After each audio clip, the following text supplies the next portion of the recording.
ውጭ ጉዳይ ሚኒስቴር ሳውዲ አረቢያ ውስጥ ለእስር ተዳርገው የነበሩ 1655 ኢትዮጵያውያን የፍርድ ሂደታቸው ተቋርጦ ምህረት እንደተሰጣቸው አስታወቀ። ኢትዮጵያውያኑ ምህረት ያገኙት መንግስት ሪያድ የሚገኘውን የኢትዮጵያ ኤምባሲና ጅዳ የሚገኘውን ቆንጽላ ጽሕፈት ቤትን በማስተባበር ባገኘው የዲፕሎማሲያዊ ጥረት መሆኑን ገልጸዋል። ህብረተሰቡ ከህገወጥ ሰው አዘዋዋሪዎች ሐሰተኛ ማታለያ ራሱን እንዲጠብቅ ያሳሰበው ሚኒስትሩ ህገወጥ የሰው አዘዋዋሪዎችን የህግ ተጠያቂ ለማድረግ የተጀመሩ ጥረቶች ተጠናክረው ይቀጥላሉ ብለዋል። የሳውዲ አረቢያ መንግስት በበኩሉ 4 የሞት ፍርድ የተፈረደባቸው ኢትዮጵያውያን በስቅላት እንደተቀጡ አስታውቋል። የጠቅላይ ሚኒስትር አብይ አህመድ አማካሪ ጌታቸው ረዳና የደህንነት ሹም ሬድዋን ሁሴን የህወሓት ቡድን በኤርትራ መንግስት ድጋፍ ከፍተኛ ተዋጊ ኃይል በማሰልጠን ላይ ይገኛል በማለት ከሰሱ። ቡድኑ ሰላም ፈላጊና የግጭት ማቆም ስምምነቱ ደጋፊ የሆኑ ግለሰቦችን መንጥሮ አስወጥቷል ሲሉ በአልጀዚራ በጻፉት ሀተታ ገልጸዋል። ህወሓት ከፌዴራል መንግስቱ ጋር አዲስ ግጭት ውስጥ ለመግባት እያሟሟቀ ይገኛል ያሉት ጸሐፊዎቹ በህወሓትና በኤርትራ መንግስት ላይ ተጽዕኖ ማሳደር የሚችሉ አካላት ድጋሚ ግጭት እንዳይቀሰቀስ ከፍተኛ ጥረት እንዲያደርጉም ጥሪ አድርገዋል። ድጋሚ ግጭት ከተቀሰቀሰ ቀጠናዊ አንድምታ እንደሚኖረው ጸሐፊዎቹ አስጠንቅቀዋል። ኦፌኮ እንዳለው ኢትዮጵያ ያካሄደችው ጠቅላላ ምርጫ በመሰረታዊ ግድፈቶች የተሞላና የዜጎችን የመምረጥ መብት በገፍ በነፈገ ሁኔታ የተካሄደ ነበር በማለት አጣጣለ።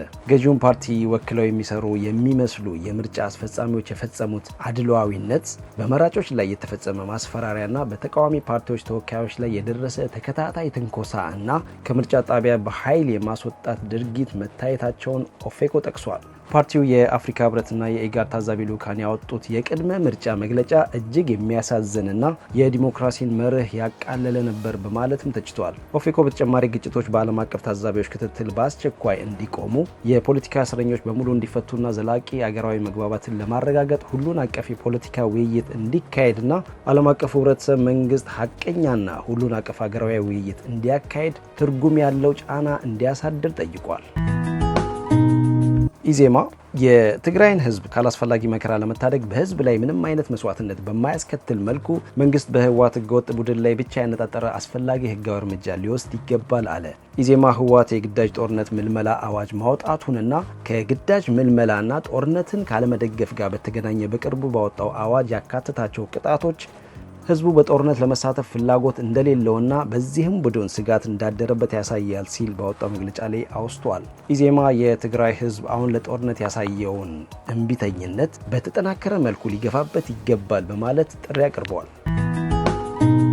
በነባሩ የተሽከርካሪ ሰሌዳ ላይ የሚገኘው ኢቲ የሰሌዳ ኮድ የግብጽ መለያ ኮድ መሆኑ በመረጋገጡ ወደ ኢቲኤች የተቀየረው የአዲሱ ሰሌዳ ስርጭት በአዲስ አበባ እንደተጀመረ የከተማዋ አስተዳደር የአሽከርካሪና ተሽከርካሪ ፍቃድና ቁጥጥር ባለስልጣን አስታወቀ። አዲሱ ታርጋ በአሁኑ ወቅት ስራ ላይ የሚውለው አዲስ ለሚገዙ ተሽከርካሪዎች እንደሆነና ከዚህ በፊት ሰሌዳ ላልወጣባቸው ተሽከርካሪዎች ደግሞ አገልግሎቱ በቅርብ እንደሚጀመር ተናግረዋል። የህዝብ ትራንስፖርት ሰጪዎች በአነስተኛ ታሪፍ የሚስተናገዱ ሲሆን የኤሌክትሪክ ተሽከርካሪዎች የማበረታቻ ቅናሽ ተደርጎላቸዋል። በአንጻሩ በነዳጅ የሚሰሩ የግል ተሽከርካሪዎች ከዝቅተኛው 11,000 ብር ጀምሮ እስከ 56,000 ብር እንዲከፍሉ ይደረጋል ተብሏል። ለቀጣዩ በጀት ዓመት ከተያዘው 2.34 ትሪሊየን የፌዴራል መንግስት በጀት ውስጥ 542 ቢሊዮን ብር የሚሆነው ለዕዳ ክፍያ ተመደበ። ለውጭ ዕዳ ክፍያ 293.3 ቢሊዮን ሲያዝ ለሀገር ውስጥ ዕዳ ክፍያ ደግሞ 248.7 ቢሊዮን ብር ተመድበዋል። የሀገሪቱ አጠቃላይ ብድር መጠን 51.8 ቢሊዮን ዶላር ገደማ እንደሆነ መንግስት ከ2 ወራት በፊት አስታውቆ ነበር። ለክልሎች 520 ቢሊዮን ብር በላይ ድጎማ በጀት የተያዘ ሲሆን በዘንድሮ በጀት ዓመት ድጎማ በጀት ያልተመደበላት አዲስ አበባ 74.5 ሚሊዮን ብር ተመድቦላታል። ግብጽ በናይል ውሃ ዙሪያ በተፋሰሱ ሀገራት መካከል ትብብር እንዲጠናከርና መግባባት እንዲሰፍን ጠየቀች። ግብጽ ይህንን ጥሪ ያቀረበችው የግብፁ ፕሬዝዳንት አብዱልፈታህ አልሲሲ እና የዲሞክራሲያዊት ኮንጎ ሪፐብሊክ ፕሬዝዳንት ካይሮስ በተወያዩበት ወቅት መሆኑን የግብጽ የዜና ምንጮች ዘግበዋል። አልሲሲ ኮንጎ የናይል ወንዝ ተፋሰስ ሀገራት ማናቸውንም የተናጠል እርምጃ መውሰድ እንደሌለባቸውና ይልቁንም በቀናኢነት መንፈስ በመግባባት ላይ የተመሰረተ ትብብር ማድረግ እንዳለባቸው አቋም መያዛቸውን አድንቀዋል።